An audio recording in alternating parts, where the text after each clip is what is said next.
Hi, I'm Reverend Kenny Callahan, the pastor of Metropolitan Community Church of Richmond.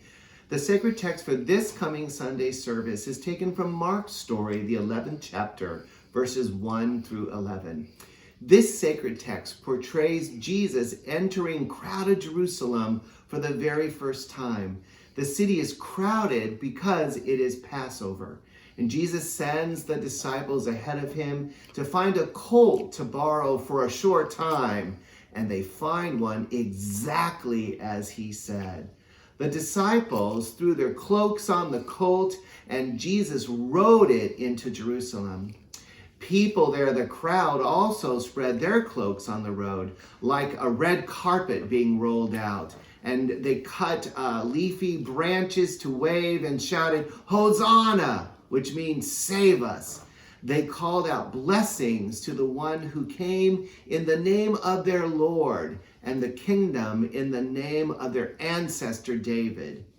Jesus went to the temple. He looked around at everything because he had not seen it before. And then he returned with the disciples to Bethany to stay for the night.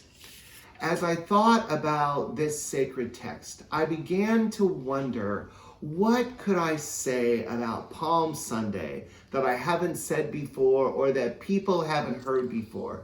What might I say that could trigger a new way for people to think about and experience the divine?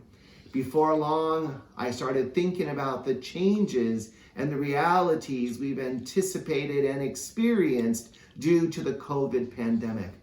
Last year, we thought we would be leaving our isolation, our shutdowns, our quarantine within weeks, but that didn't happen. This year, we know that the end is coming because vaccinations are on the rise, but many people will still be waiting for their vaccine at Easter. As we prepare, perhaps we can take a closer look at what we're preparing for.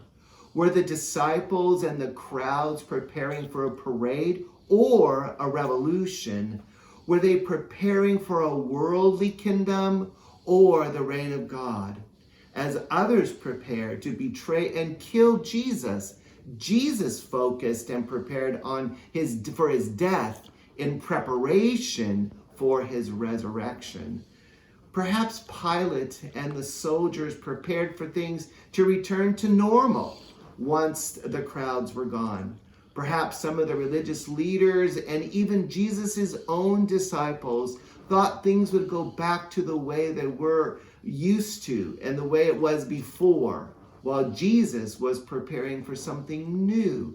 But first, everything old had to pass away. As we prepare for a season post-COVID, are we preparing to just go back to how things used to be? Or has God helped us to become something new, something that may take a little longer in this season?